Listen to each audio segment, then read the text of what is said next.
chaîne portée par le quotidien Ouest France. Novo 19, donc sur la 19, qui deviendrait la première chaîne nationale produite hors de la capitale. Si on peut avoir dans les territoires ces personnes pour qu'elles se mobilisent, que ça représente pour elles. Beaucoup d'ostréiculteurs inquiets. Il y a eu un feu dans le Vaucluse. J'ai un village normand modèle aussi. Novo 19, la chaîne lancée par le groupe Ouest France, il faudra attendre le mois de septembre pour qu'elle soit prête à émettre.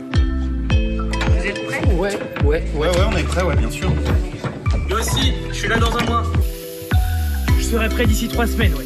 Dans 15 jours, je suis à l'antenne. Je suis prête. Je suis censé vous parler de sport, mais je vous promets que je suis prêt.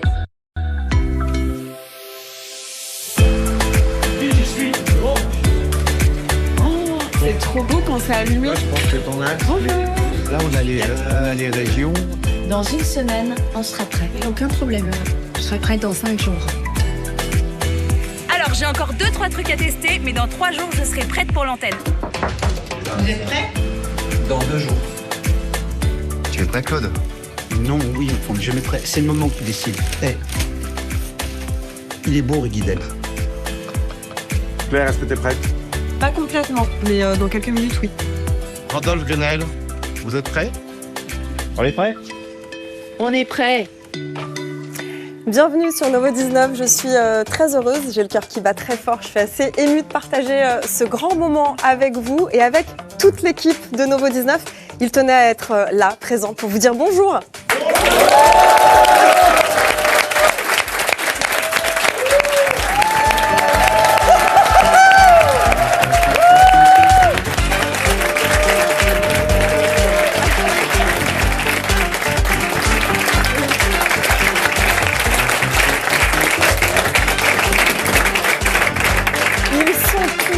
Nous sommes tous là pour cette toute première prise d'antenne. Vous les voyez autour de moi, les journalistes, les chroniqueurs, la technique, la production. C'est nous et vous, car Novo 19, c'est la chaîne des territoires, la chaîne qui partage les vraies histoires, qui s'intéresse à votre quotidien, à vos préoccupations. Nous mettrons en valeur la diversité de la France et de ses régions. Vous êtes la raison pour laquelle cette aventure commence. On avait vraiment hâte de la partager avec vous. Et on va vous accompagner en France, car Novo 19, c'est une chaîne généraliste et nationale du groupe Ouest France, accessible sur le canal 19 de la TNT et sur toutes les box Orange, Bouygues, SFR, Free, Canal, Molotov et aussi bien sûr sur la plateforme Novo 19. Nous sommes partout et donc aussi à Rennes. C'est de là que se fait votre rendez-vous d'information. On a de l'info présentée par Martin Cangelossi. Martin, salut, tu es en direct de Rennes où tu vas officier chaque jour pour ton journal. Bah ça y est, on l'attendait cet instant et il est arrivé vraiment à une vitesse fulgurante. Claire, ici, ce n'est pas le cœur qui bat fort, mais les mains sont très moites. Bonjour à toutes et à tous. Je suis très heureux de vous rencontrer ce soir sur Novo 19. Nous sommes dans notre studio. Il s'est monté, tu le disais Claire, en un temps record. Alors je me sens un tout petit peu seul, Claire, par rapport à toi. Mais le premier JT de l'histoire de Novo 19, c'est dans tout juste quelques minutes. Et les équipes sont déjà en place, en régie. Elles sont aussi très nombreuses autour de toi. Claudia, on vient te faire un coucou. Dans quelques secondes, vous et nous, on va désormais se retrouver du lundi au vendredi à 18h10 sur le canal 19 et en streaming sur notre plateforme. Ce rendez-vous, on l'a appelé « On a de l'info » car on va venir vous voir pour vous informer que vous soyez dans votre canapé, planqué discrètement au bureau, on vous voit, ou bien en train de transpirer à la salle de sport. Vous êtes aussi les bienvenus chaque soir ici en duplex depuis une ville différente. Vous allez nous proposer chaque soir des solutions qui viennent de chez vous. Claire, avec les journalistes de Novo 19 partout dans l'Hexagone et dans les régions ultramarines, nous sommes très fiers d'être des pionniers depuis Rennes. C'est la première fois qu'un journal pour la télé et pour une plateforme, un journal à destination de tous les Français, est réalisé depuis les territoires hors de Paris. Salut Claudia! Tu es donc l'une des reporters de Novo 19. Tu es dans le bâtiment juste en face de ce studio. Alors Claudia, comment ça va du côté des équipes du groupe Ouest France? Salut Martin, effectivement je suis au cœur du siège du groupe Ouest France, ici à Rennes. Autour de moi, plusieurs centaines de collaborateurs et collaboratrices sont présents pour assister à cette retransmission en direct. Il y a beaucoup d'ambiance ici, vous pouvez y aller autour de moi. Voilà. Et justement, au moment de la prise d'antenne, il y a quelques instants, il y a quelques minutes, et je peux te dire qu'il y avait comme là une très belle ambiance, des cris de joie, beaucoup d'émotions, des applaudissements. Tout le monde est très fier et très heureux de participer à cette aventure. Fabrice Bacouche, le directeur général du groupe SIPA Ouest France, a pris la parole pour évoquer un grand jour évidemment pour l'ensemble du groupe. François-Xavier Lefranc a évoqué une aventure télévisuelle inédite qui propose de regarder la France par le prisme des territoires. Et je peux te dire, Martin, que pour toutes les équipes dont on a de l'info, de la rédaction, des journalistes, évidemment, c'est une aventure exceptionnelle. On est très fiers de participer à cette expérience incroyable. C'est la concrétisation de ce moment. On a hâte d'aller sur le terrain, partout dans les territoires français, à votre rencontre. On est prêt. Alors, Martin, maintenant, la question, c'est de savoir, est-ce que toi, tu te sens prêt à quelques secondes de ton premier JT, le premier JT de l'histoire de Novo 19 ? Qu'est-ce que vous êtes beau avec tous vos sourires. Alors, je ne sais pas si je suis prêt, Claudia, mais je suis très heureux. Il y aura sûrement, dans quelques minutes, quelques trémolos dans la voix, peut-être même quelques liaisons hasardeuses ou des mots qui s'entremêlent et s'entrechoquent. Ils trahiront mon émotion, celle de lancer Novo 19 et de vous retrouver. Claire, désormais, toi et moi, et vous chez vous, nous passons la soirée ensemble. Ah oui, on passe la soirée ensemble toute la semaine. Merci beaucoup Martin. Rendez-vous donc du lundi au vendredi à 18h10. Quant à moi, je vous retrouve dès ce soir et tous les jours à 18h25 pour votre émission On a du nouveau, entouré des chroniqueurs. On va débattre de l'actualité qui vous concerne avec des invités, des surprises, de l'humeur et de l'humour. Ils sont déjà prêts autour du plateau. En un mot, est-ce que vous pourriez me dire l'émotion qui prédomine ? Constance ? Stressée, mais stressée de rentrer, donc ça va. Stress de rentrer, plutôt stress de rentrer. Positif. Nicolas ? À l'Ouest, parce que je suis super corporate et je suis souvent à l'Ouest. Ok. Voilà. Cécilie ? Comme ma nièce qui a fait sa rentrée à la maternelle ce matin, un peu d'excitation, de l'appréhension, mais surtout de la fierté. Claude ? Dans ces cas-là, on prépare toujours 2-3 blagues parce qu'on a une bande de copains et c'est rigolo, on est détendu. Puis quand on regarde tout ça, quand on sait ce qu'est Ouest France, on se dit qu'on fait peut-être pas ça gratuitement, pas pour rien, parce que c'est un pays, la France, qui mérite peut-être d'être regardé et de parler. Donc à ceux qui regardent, on vous aime, aimez-nous et on va faire tout ce qu'on pourra pour en être digne. Et on va vous aimer tous les jours à 18h25 pour votre nouveau rendez-vous d'actualité. Rendez-vous dans un instant, mais Novo 19, ce n'est pas que ça. C'est aussi du divertissement, du cinéma, du documentaire, du sport, bref, regardez tout ça.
Vous regardez Novo 19, bienvenue chez vous, je m'appelle Martin et j'espère que vous passez une bonne journée. Il est 18h10 et dans votre tout premier JT du soir, renaître de ses cendres dans l'Aude, nous sommes avec vous un mois après le pire incendie qu'ait connu la France depuis au moins 50 ans.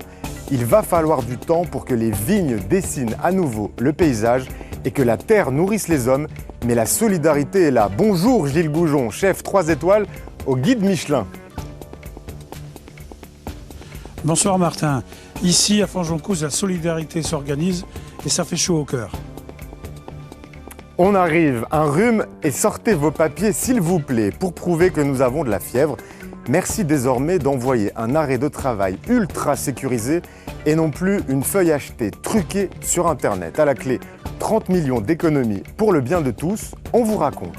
Un hôpital pour tortues, trop souvent blessées par un hameçon ou pêchées accidentellement. Les tortues marines sont menacées. À La Réunion, toute l'île se mobilise, opération sauvetage, on a de l'info.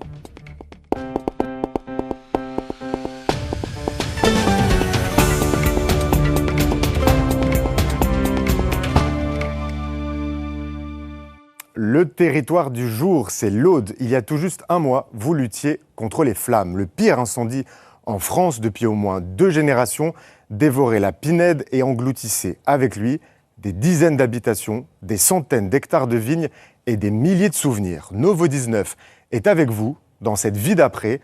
Taliane, tu es notre reporter. Alors ça se passe comment, Taliane, du côté de chez toi ? Bonjour Martin, nous sommes dans le massif des Corbières, dans l'Aude, où le feu a été déclaré éteint il y a quelques jours seulement. Nous allons rencontrer des habitants qui vont de l'avant, qui ne baissent pas les bras face à la tâche immense qui les attend, c'est-à-dire de devoir repartir de zéro. Bonjour Novo 19, je m'appelle Romain. Nous sommes dans le massif des Corbières, là où ça a brûlé, là où j'ai pour l'habitude de faire du VTT.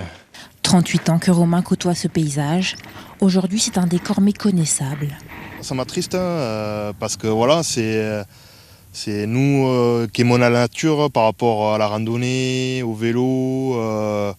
Moi, je pratique la photo, donc c'est vraiment triste de voir un paysage calciné comme ça.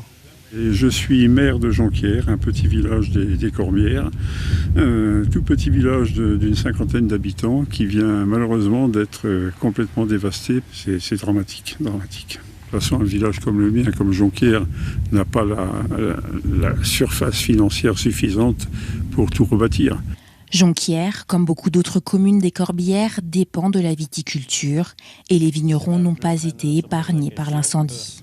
C'est un crève-cœur, vous l'avez compris, moi j'ai 61 ans et c'est la première fois de ma vie qu'on ne va pas vendanger sur le domaine de Sainte-Trope. La question, c'est surtout ça. C'est est-ce qu'on va arriver à se relever de ce feu, quoi. La vigne reprend le dessus sur la vie et on voit que ça commence à rebourgeonner. Est-ce que la vigne repartira? Est-ce qu'il faudra tout arracher? C'est au printemps prochain qu'ils le sauront. Surtout que le vin, c'est 2/3 des rentrées agricoles de l'Aude. Bonjour Gilles Goujon, ou plutôt chef Gilles Goujon. Vous êtes l'un de nos plus grands chefs, triplement étoilé au Michelin. Vous nous régalez à l'auberge du Vieux-Puy, c'est à Fonjoncouze. Alors ce vin des Corbières, il est à consommer avec modération, mais il faut le mettre dès ce soir sur toutes les tables des restos français, Gilles. Il faut le mettre sur toutes les tables. Vraiment, je compte sur tous mes copains et collègues restaurateurs pour prendre le Corbière sur toutes les tables de France. C'est primordial pour sauver les Corbières. Gilles, il y a un mois, les flammes, elles s'étaient arrêtées net aux portes de votre auberge après avoir tout détruit dans le massif des Corbières. Mais la solidarité, elle est là, dans nos territoires. Vos clients, ils viennent tout juste de vous offrir des oliviers à replanter pour la vie d'après. Oui, ça aussi c'est touchant, c'est très émouvant. Le premier olivier qui est arrivé, c'était le soir du 15 août où nous avons réussi à réouvrir. Et les clients sont arrivés avec cet olivier et j'en avais les larmes aux yeux. Et depuis, on en a reçu 14. On a aussi deux chênes verts qui sont là. Et ça continue chaque jour. On a un olivier qui arrive ou des clients qui nous amènent. Et on va faire une oliveraie.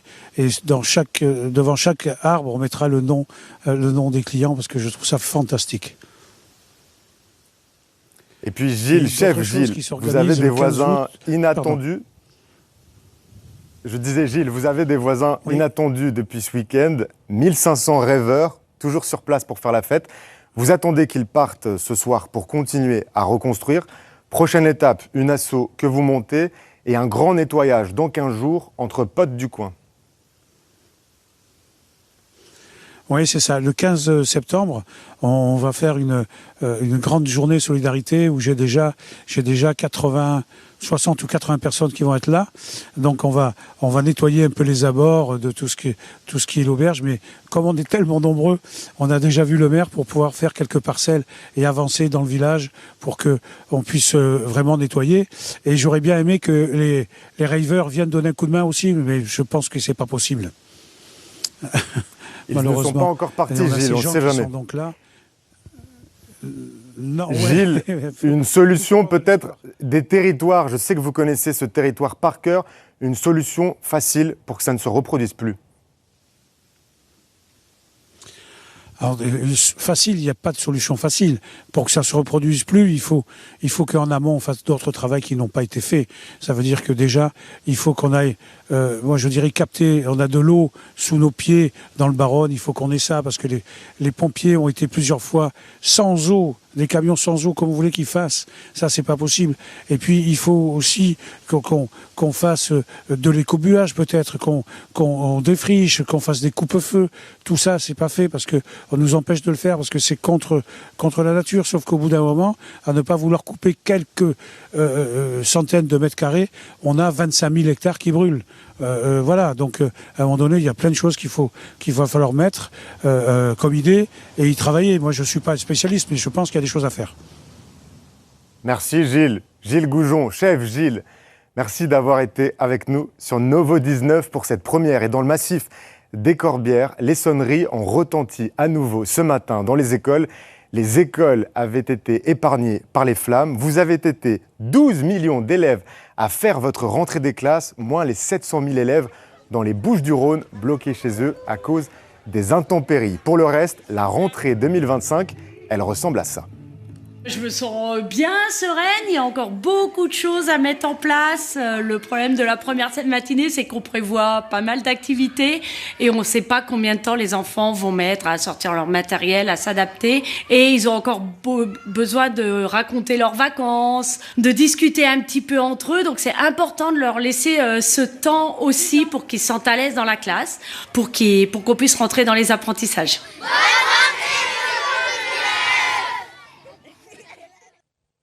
Et bonne rentrée à tous les Guénériens, mais aussi à vous en Guadeloupe et en Martinique, avec encore quelques heures de cours en ce jour 1. Il est tout juste midi passé chez vous. Et pour celles et ceux qui voulaient sécher la rentrée ou le retour au bureau aujourd'hui, attention, depuis ce matin, pour être sûr que nous sommes bien cloués au lit, l'assurance maladie exige un nouvel arrêt de travail ultra sécurisé. Colline, tu as essayé de tricher et spoiler, ça n'a pas marché. Aujourd'hui, en quelques clics, on peut encore trouver des annonces pour commander de faux certificats médicaux. Là, par exemple, je suis sur un groupe Telegram où on peut en acheter. Pour vous, je suis allée au bout de la procédure. J'ai payé 55,19 €, attendu 3 heures et reçu ça. Un faux certificat qui n'est plus toléré depuis ce 1er septembre. Alors j'ai insisté et mon faussaire m'a avoué que les nouveaux certificats sont bien compliqués à faire pour le moment. J'ai attendu 24 heures et finalement, j'ai reçu un certificat au nouveau format. Je vous arrête tout de suite. J'ai contacté l'assurance maladie, elle m'a dit que ça marcherait pas. Déjà, elle n'accepte plus les formats PDF, donc tous les scans et les photocopies sont considérés comme des faux. Même pour les téléconsultations, c'est aux sociétés de transmettre les arrêts avec un modèle spécifique ou alors d'envoyer un CERFA sécurisé en version papier à leurs patients. Ok, je vais envoyer une version papier de mon avis alors. Bon alors évidemment, l'étiquette holographique ne brille pas et alors l'encadré fluo, il est super terne. Ces spécificités font partie des 7 clés de vérification mises en place sur les nouveaux formulaires. La CNAM utilise même une encre magnétique et ça, peu d'imprimantes peuvent le faire. En 2024, le coût des fraudes pour faux arrêts maladie s'élevait à 30 millions €. Mais parfois, les fraudeurs perdent aussi. La même année, 4500 décisions de pénalité financière ont été prononcées, montant moyen de la pénalité 4 916 €. Ça calme. Au final, moi j'ai perdu du temps, une 50aine d'euros, et j'ai plutôt intérêt à être au travail demain.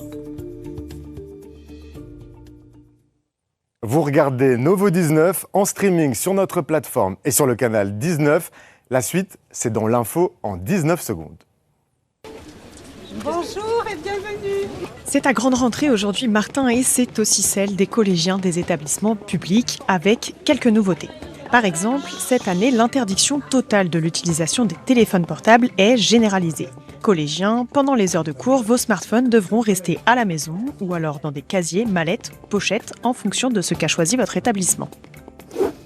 En Afghanistan, un séisme de magnitude 6, suivi d'au moins 5 répliques, a fait plusieurs centaines de morts et des milliers de blessés. L'épicentre du séisme a été localisé dans la province de Nangarhar, mais la terre a tremblé de Kaboul jusqu'à Islamabad, à des centaines de kilomètres de là. Le bilan pourrait encore s'alourdir dans les heures à venir. Le gouvernement a détaillé son plan de lutte contre les déserts médicaux. Dès la semaine prochaine, les médecins qui le souhaitent pourront s'engager pour donner 2 jours de leur temps dans un territoire déficitaire. L'État accompagnera financièrement le médecin à hauteur de 200 € par jour. Au total, 151 zones ont été identifiées comme prioritaires. Chez Novo 19, on suivra leur évolution de près.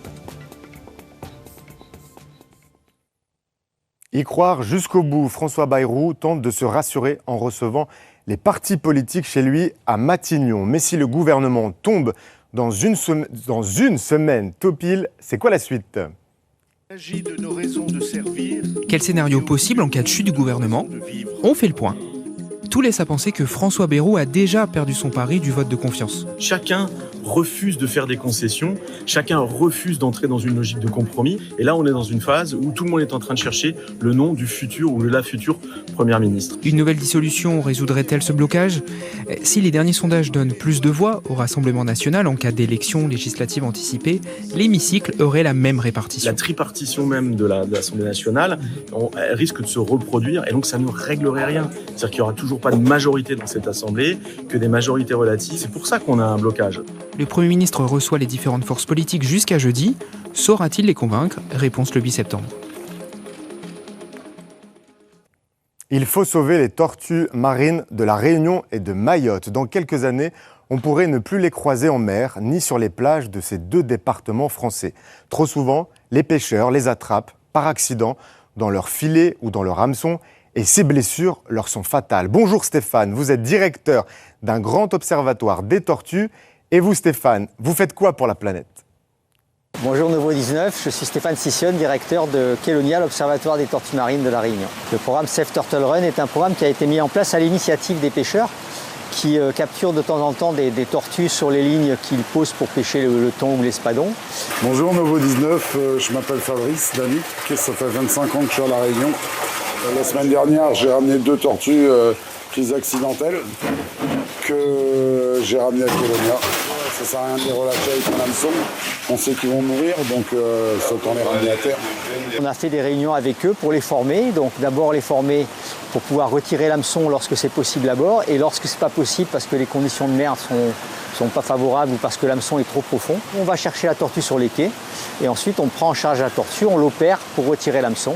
Bertrand Lallemand, soigneur animalier à Kélonia depuis 2019. Voilà, je vous présente Noémie. Noémie qui est chez nous depuis quelques mois.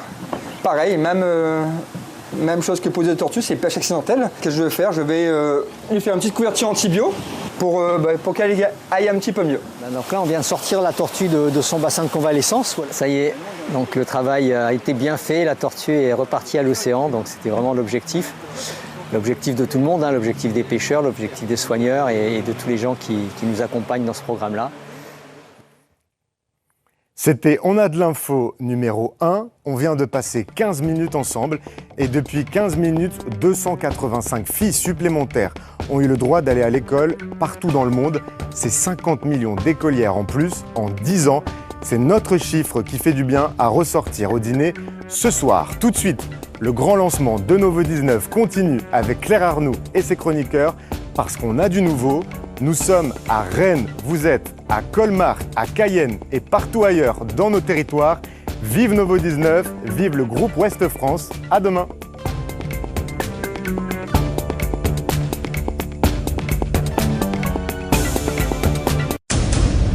Il existe sur notre planète un pays où les terres riches, fertiles et bien arrosées ont donné naissance à une vie sauvage exceptionnelle.